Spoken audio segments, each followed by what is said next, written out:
네. 어 구역 예배 여자 21구역 5과 그가 시험을 받아 고난을 당하셨은즉 함께 살펴보도록 하겠습니다. 네. 먼저 말씀 같이 읽도록 하겠습니다. 히브리서 2장 11절에서 3장 6절까지입니다. 이렇게 읽겠습니다. 거룩하게 하시는 이와 거룩하게 함을 입은 자들이 다 한 근원에서 난지라.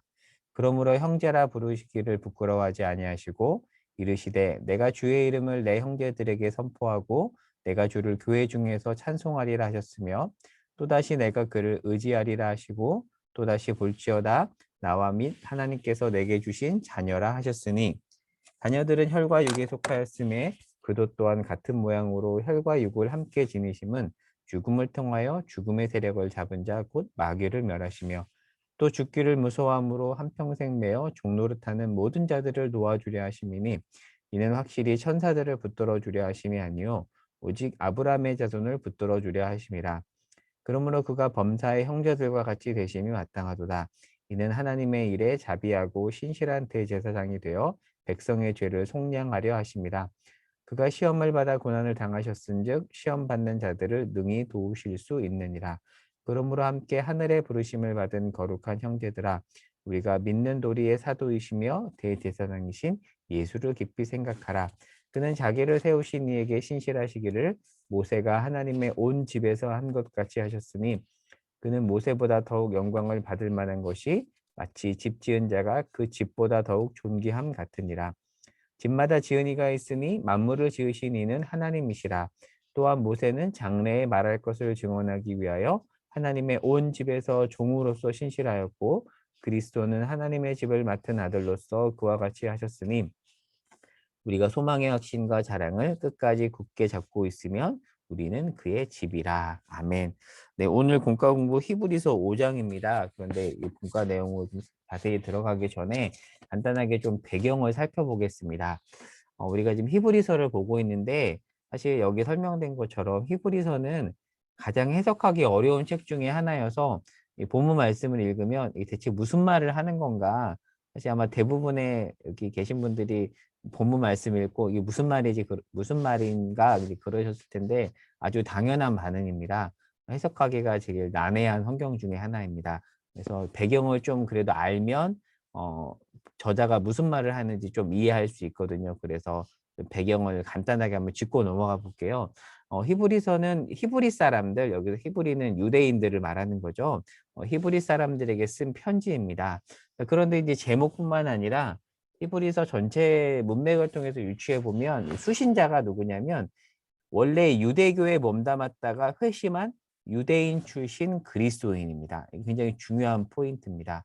그러니까 과거에 유대교 배경을 갖고 있다가 예수를 믿은 자들이죠. 그런데 지금 이들이 어디를 살고 있냐면 로마 시대를 살고 있습니다. 그러니까 이제 두 가지 포인트가 나오는데 로마 시대에 살던 그러니까 로마가 기독교를 핍박하잖아요. 그런 로마 시대에 살던 과거의 유대교 배경을 가진 회심한 그리스도인이 바로 히브리서의 1차 수신자입니다. 자, 이들이 어떤 상황에 처해 있었냐면 이 당시 로마는 오래된 것에는 좀 관용적이었고요. 새로운 것에 대해서는 배타적이었습니다.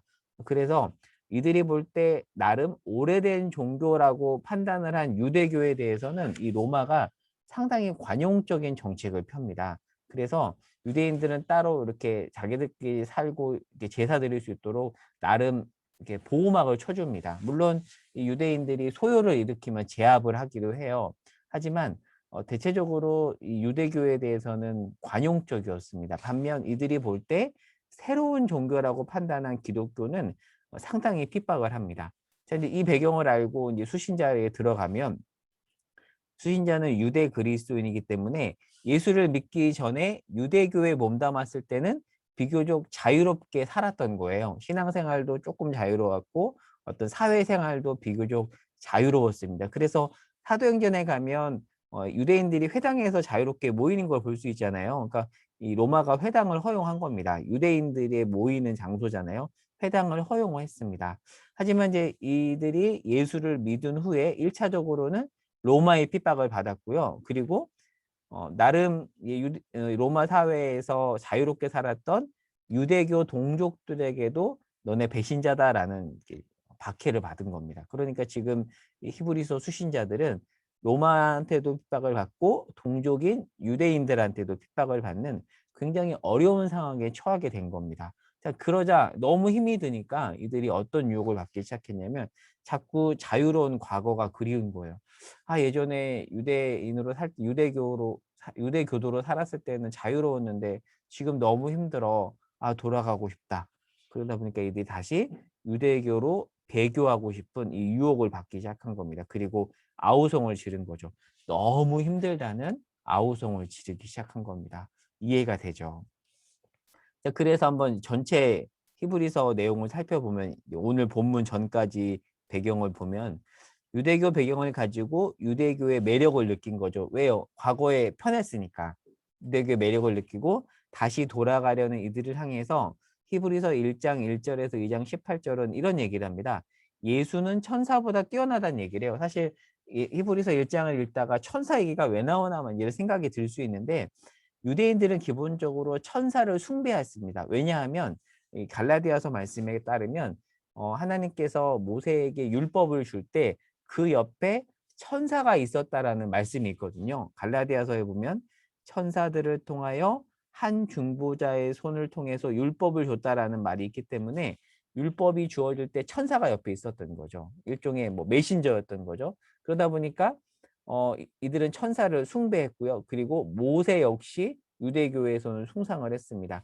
자, 그러니까 이들은 지금 너무 힘들어요. 그러다 보니까 천사로 대표되는 그 화려함에 넘어간 거죠.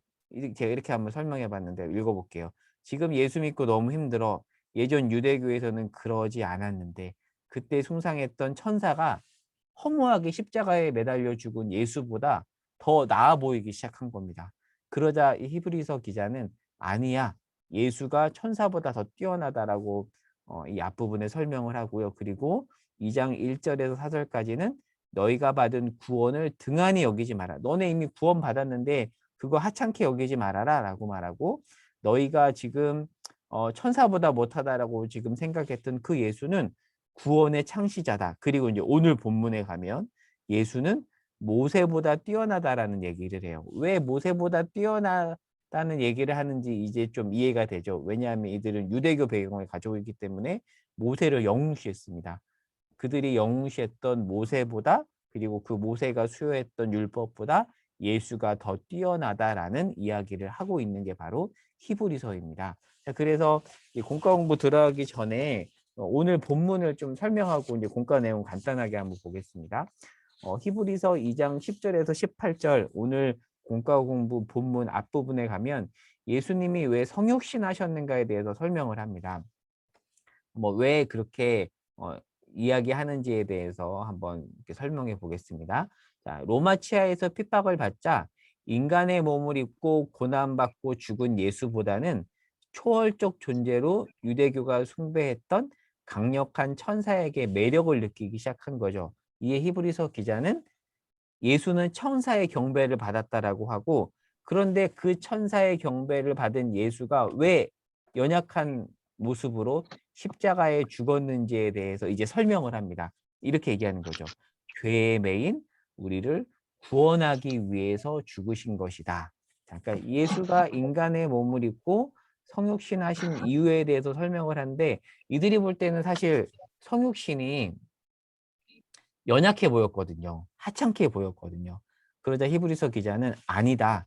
그 연약해 보이는 그 방식을 통해서 우리를 구원하셨다라는 이야기를 하고 그렇게 예수가 성육신으로 고난을 당했기 때문에 지금 너무 힘든 히브리서 수신자들 그들의 고난을 도우실 수 있다라는 이야기를 하고 있습니다.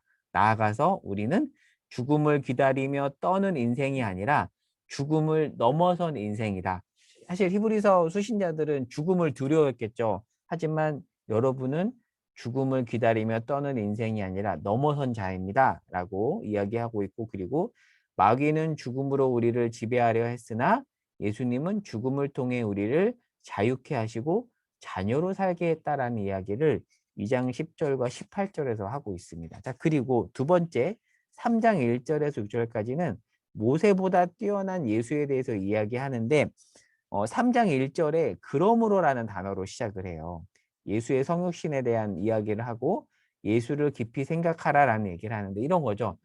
여러분 제대로 좀 생각해 보십시오. 조금 깊이 생각하세요. 고난 때문에 힘들다고 대충 생각하지 말고 조금 깊이 생각해 보세요. 여러분이 생각한 것보다 예수는 훨씬 뛰어납니다. 잘 생각해 보십시오라고 하면서 3장 2절부터 모세보다 뛰어난 예수에 관해서 설명을 합니다. 그러면서 이런 표현이 나오죠. 유대교가 떠받드는 모세는 하나님의 집 관리인이지만 일꾼에 불과하다라는 이야기를 하고 있습니다. 공과 교재에 보면 히브리서 3장 5절 말씀 있죠. 제가 히브리 3장 5절 말씀만 읽어볼게요. 이렇게 되어 있습니다. 또한 모세는 장래에 말할 것을 증언하기 위하여 하나님의 온 집에서 종으로서 신실했다고 합니다. 그러니까 모세는 종이에요. 집의 종, 집의 일꾼 관리인입니다. 그런데 예수는 다르죠. 예수는 아들입니다. 그러니까 집 주인의 일꾼하고 집 주인의 아들은 다르잖아요. 그러니까 모세는 일꾼이지만 예수는 아들이다. 누가 더 뛰어나냐? 예수가 뛰어나다. 지금 모세를 숭상하고 모세에 더 매력을 느꼈던 히브리서 수신자들에게 지금 히브리서 기자가 이렇게 이야기를 하고 있는 겁니다. 자, 이제 공과 내용을 들어가 보겠습니다. 첫 번째 50페이지 영광을 만들어낼 수 없는 인간. 제가 그냥 한 컷에 간단하게 요약을 해봤어요. 핵심 문장이라고 제가 여긴 공과 50페이지에 있는 글을 일부 옮겨왔습니다. 제가 한번 읽어볼게요. 신이면 모든 문제를 해결할 수 있어야 할 것 아니냐? 왜 굳이 인간의 몸을 입고 이 땅에 들어오셔야 하는가? 이런 질문은 죽음을 이긴 분이 우리를 불렀는데 우리는 아직 고난 속에 있으며 비명을 지르는 현실을 살아야 하는가라는 질문으로 이어집니다. 그러니까 히브리서 1차 수신자 배경에서 보면 이해가 되죠. 너무 힘드니까. 아니 하나님이 신이라면 예수가 신이라면 지금 우리 고통 좀 면제해 줘야 되는데 우리가 로마 때문에도 힘들고 동족 유대인 때문에도 힘들고 뭡니까? 왜 그럽니까? 라는 비명을 질렀다는 건데 사실 이 비명은 사실 우리의 비명이기도 하죠. 그것에 대해서 이렇게 공과 교재는 설명합니다. 하나님은 우리를 영광의 자리로 불렀는데 죄 때문에 영광의 자리에 이르지 못했죠. 근데 결국 우리는 영광의 자리로 가야 합니다. 가야 하는데 그렇게 가도록 하기 위해서 지금 우리는 고난을 당하고 있는 겁니다. 그러니까 지금 고난에만 너무 집중하지 말고 그 고난을 통해서 우리가 가야 되는 하나님이 우리를 가도록 하는 영광의 자리를 바라봐야 합니다. 라고 지금 이야기하고 있습니다. 그런데 그 영광의 자리에 가야 되는데 우리의 힘으로는 갈 수 없죠. 뭐 때문에 그렇죠? 죄 때문이죠. 죄 때문에 우리는 하나님이 목표하신 영광의 자리에 갈 수 없습니다. 그러니까 공과에서 이렇게 설명하죠. 인간은 스스로 영광을 만들어낼 수 없다. 이상을 추구해도 얻을 수 없죠. 근데 그 문제를 해결하기 위해서 하나님이 인간의 몸으로 성육신으로 세상에 오셨다. 지금 이 이야기를 히브리서 수신자들에게 하고 있는 거죠. 여러분 영광의 자리에 가야 합니다. 여러분은 혼자 못 갑니다. 죄 때문에 못 갑니다. 그런데 예수님이 오셔서 여러분을 그 자리로 이끄실 겁니다. 그 이야기를 하고 있는 겁니다. 이제 두 번째 53페이지 두 번째 단락 성육신은 하나님의 본문 이 부분을 한번 또 설명해 보겠습니다. 하나님이 구원을 베풀기 위해서 행하신 방법이 성육신인데 히브리서 수신자들은 성육신을 너무 초라하게 본 거예요. 그렇잖아요. 왜 신이 연약한 인간의 몸을 입고 왔고 그리고 그 몸으로 십자가에 죽었는가 초라해 보이는데 반면에 모세나 천사는 달라 보였겠죠. 그런데 그 모세나 천사보다 예수님의 성육신이 더 위대하다라는 이야기를 하고 있는 겁니다. 공과 54페이지에는 한 문장을 읽어보겠습니다. 하나님이 수치와 실패와 절망과 더러움이 가득한 사망이라는 운명을 기다려야 하는 조건 속에 인간의 몸을 입고 들어오셔서 구원을 이루어내신 것이다. 그러니까 하나님은 천사를 통해서 뭐 모세를 통해서 구원을 이루신 것이 아니라 예수를 통해서 그리고 그 예수가 성육신 하심을 통해서 구원을 이루어냈다라는 거죠. 그러니까 성육신은 위대한 것이다. 지금 그 이야기를 하고 있는 겁니다. 그 밑에 문장도 지금 읽어보겠습니다. 하나님은 보좌에 앉아 명령을 내리거나 쉬운 결말로 해결하지 않으시고 기꺼이 오해받는 길을 택하신다. 유한한 육신의 생애와 죄인들의 오해와 폭력 속에 들어와 기꺼이 죽으심을 당신의 본문으로 삼으셨다. 그렇게 자신을 증명하셨다. 이것이 성육신이다. 위대하다라는 거죠. 그러니까 로마치아에서 고난 때문에 유대교로 돌아가려는 이들을 향해서 성육신을 통한 위대한 구원에 대해서 이야기하고 있는 겁니다. 그러니까 쉽게 말하면 이런 말이겠죠. 하나님 쉽게 구원을 이루지 않아. 여러분 결국 영광으로 갈 거예요. 그 길은 쉽지 않아요. 하지만 위대합니다. 가십시오. 그 자리를 잘 지키십시오. 그 얘기를 지금 너무 힘들어하는 히브리서 수신자들을 향해서 하나님께서 히브리서 기자를 통해서 하고 있는 것이죠. 마지막 세 번째 단락입니다. 네, 본문을 담는 자리입니다. 넘어지고 부딪히셔서 오타네요. 부딪혀서 왜 하나님이 자신의 본문을 성육신과 십자가에 담았는지 생각하라고 말하고 있다. 유대교 그리스도인들에게 지금 고난 때문에 괴로워하고 배교의 유혹도 들 수 있다고 말하는 겁니다. 그러니까 저는 이거 부분을 읽으면서 한편으로는 감사했던 게 뭐냐면 무조건 책망 하지 않는다라는 거예요. 지금 고난 때문에 너무 힘들어하고 있는 이 히브리서 수신자들을 조금은 공감해 주시고 있는 것 같아요. 여러분 너무 힘들죠. 그러니까 자꾸 돌아가고 싶죠. 그럴 수 있습니다. 하지만 그럴 수 있다고 해서 그렇게 해서는 안 됩니다. 그러면서 3장 1절에서 그러니 그 자리에서 조금 깊이 생각하세요. 예수에 대해서 단순하게 생각하지 말고 깊이 생각하라고 말하고 성육신의 의미를 이제 깊이 생각하고 결국에는 하나님이 만들어내실 자리까지 가야 한다고 말하고 있는 것입니다. 네. 그러면서 네, 십자가의 길에 대해서 이렇게 설명하고 있습니다. 하나님은 지금 구역 예배인데 네, 하나님은 십자가와 성육신으로 당신을 증명하셨다. 그리고 결국 부활과 영광을 만들어내셨다. 그러면서 이제 마지막에 이런 도전을 하는 거죠. 그렇다면 우리는 어떻게 살아야 할 것인가? 답은 나와 있죠. 그 길을 가야겠죠. 그리고 지금 고난과 어려움에 머물지 말고 결국 우리를 이끌어 그 우리를 이끌어갈 자리인 부활과 영광의 자리를 바라봐야 한다라고 이야기하고 있습니다. 마지막 부분 읽어보겠습니다. 다만 고통을 면제해 달라고만 할 것인가? 후회하고 비명 지르면서 고통의 시간을 통해 우리를 만들어내실 하나님을 바라보며 잘 달려가야 하지 않겠는가? 라고 그렇게 결론을 맺고 있습니다. 네, 그래서 이렇게 간단하게 한번 이렇게 정리를 해봤고요.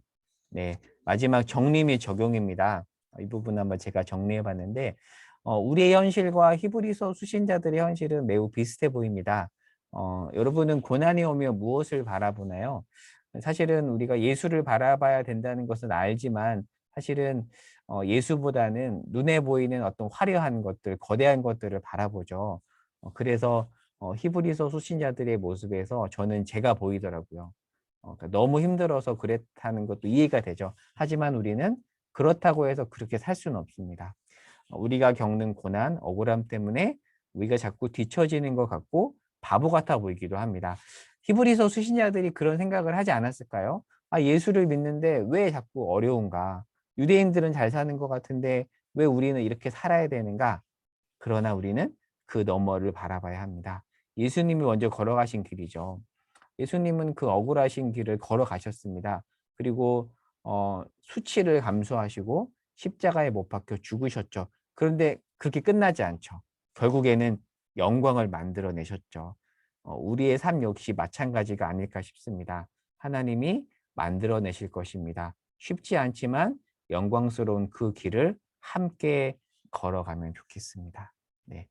오늘 질문과 나눔, 공과교재 59페이지에 있는 질문 3가지 있고요. 그리고 이렇게 나눔 질문이 있는데 한번 제가 읽어보겠습니다. 죄의 본질에 대해서 물어봤고요. 그리고 2번째는 인문학이 낸 답이 공포인 이유에 대해서, 그리고 3번째는 기독교 신앙이 요구하는 길은 어떤 것인지에 대해서 질문이 있고, 마지막으로 나눔 질문은 최근에 자신이나 다른 이들을 통해 섬기는 영광, 용서하는 영광, 감사하는 영광을 경험한 적이 있다면 함께 나누어 보자고 했는데요.